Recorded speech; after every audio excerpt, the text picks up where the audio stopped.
Subscribe our YouTube channel and watch our videos. للفقراء الذين احصروا في سبيل اللہ، ان لوگوں کو جو تنگ دست ہیں اور وہ لوگ جو روکے گئے ہیں اللہ کے راستے میں. یہ طالب علموں کی تعریف شروع ہو گئی. طالب علم اولاً تو فقیر ہوتا ہے، یعنی ضروریات اس کی پوری نہیں ہوتی. دوسرا الذین احصروا، وہ جو روک لیے گئے فی سبیل اللہ، اللہ کا دین پڑھنے کے لیے. طالب وہ ہوگا جو پابند اوقات ہوگا، یہ نہیں کہ صبح ہے اور شام کو نہیں ہے، شام کو ہے اور درمیان میں غائب ہے. لا یستطیعون ضربا فی الارض، طاقت نہیں رکھتے ہیں چلنے کی شہر میں، ملک میں. کرایہ کہاں، کیسے کہاں، کیسے جائے گا؟ یحسبہم الجاہل، گمان کرتے ہیں ان کو جاہل لوگ، اغنیاء، کہ یہ بڑے مالدار ہیں، کہ سرخ سفید موٹے موٹے، خوب گورے گورے، خوب موٹے تازے، بھائی بڑے مالدار، ان کے پاس بڑا پیسہ، ان کا استاد بہت مالدار ہے. کیوں؟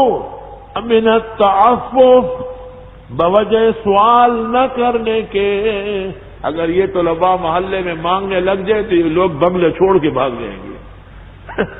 لیکن نہیں ہے، ہم نے مانا کہ تغافل نہ کرو گے، لیکن خاک ہو جائیں گے ہم تم کو خبر ہونے تک. یہ مر تو سکتے ہیں لیکن لوگوں کے بنگلوں پہ مانگنے نہیں جائیں گے. انہوں نے ایسا مضبوط سبق پڑھا، ایسے غیرت مند اکابر کے یہ جانشین اور ایسے بزرگوں کے علوم و اعمال پڑھنے آئے ہیں کہ جسم کے کپڑے نہیں ہوں گے لیکن استاد سے بھی کبھی نہیں کہتے کہ مجھے کچھ دو. یہ قرآن کا معجزہ، جو اخلاق اور صفات پیغمبر کے صحابہ اصحاب صفہ کی بیان ہو رہی ہے 1500 سال بعد، مسلک حق کے طلباء میں وہی موجود ہے. للفقراء، اگر یہ ہمایوں یہ لوگ تنخواہیں لینے پر آئے تو 20-20 ہزار 40 ہزار ان کو مل جائیں گے، لیکن کوئی نہیں چاہیے. للفقراء، فقر اختیار کی. تمنا درد دل کی ہو تو کر خدمت فقیروں کی، نہیں ملتا یہ گوہر بادشاہوں کے خزینوں میں. یہ تو فقر کی عزت ہے. للفقراء،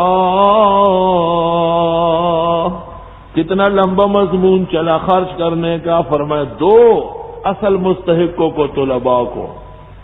طلباء کون ہیں؟ وہ کالج اور اسکول والے نہیں ہیں، وہ تو عیش و عشرت. الذین احصروا، وہ لوگ جو روک لیے گئے فی سبیل اللہ، اللہ کے دین کے علم پڑھنے کے لیے. احصرا، قید ہے، قید. بغیر اجازت کے باہر جائے تو کھانا بند، بستر بند، اور زندہ باد دیوبند. لا یستطیعون ضربا فی الارض، طاقت نہیں رکھتے ہیں چلنے پھرنے کی ملک میں. نہ غریبوں کے پاس کرایہ، نہ عیش و عشرت کا اور کوئی ذریعہ. یحسبہم الجاہل، گمان کرتے ہیں ان کو نا تجربہ کار، علم کی عظمتوں سے بے بہرا لوگ. کیا گمان کرتے؟ اغنیاء، کہ بہت مالدار ہے.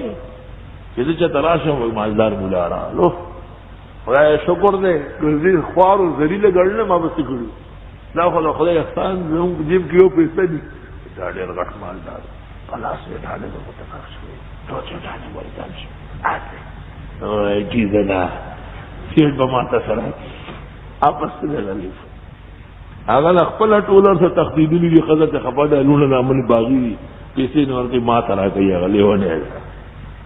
یحسبہم الجاہل، گمان کرتے ہیں ان کو جاہل لوگ، اغنیاء، کہ یہ بڑے مالدار ہیں. من التعفف، بوجہ نہ مانگنے کے، بوجہ عفت و پاک دامنی کے، دونوں باتیں جمع ہے۔ پاک دامن ہے تو صحت مند ہے، گناہ و فاسق آدمی روزانہ اس کے صحت میں دیمک لگا ہوتا ہے۔ علماء مر جاتے ہیں لیکن صحت باغ و بہار، ایسا لگتا ہے جیسے شہزادہ ہے۔ اور پاک دامن ہے تو اس لیے اللہ کے علاوہ اور کسی سے سوال نہیں کر سکتے۔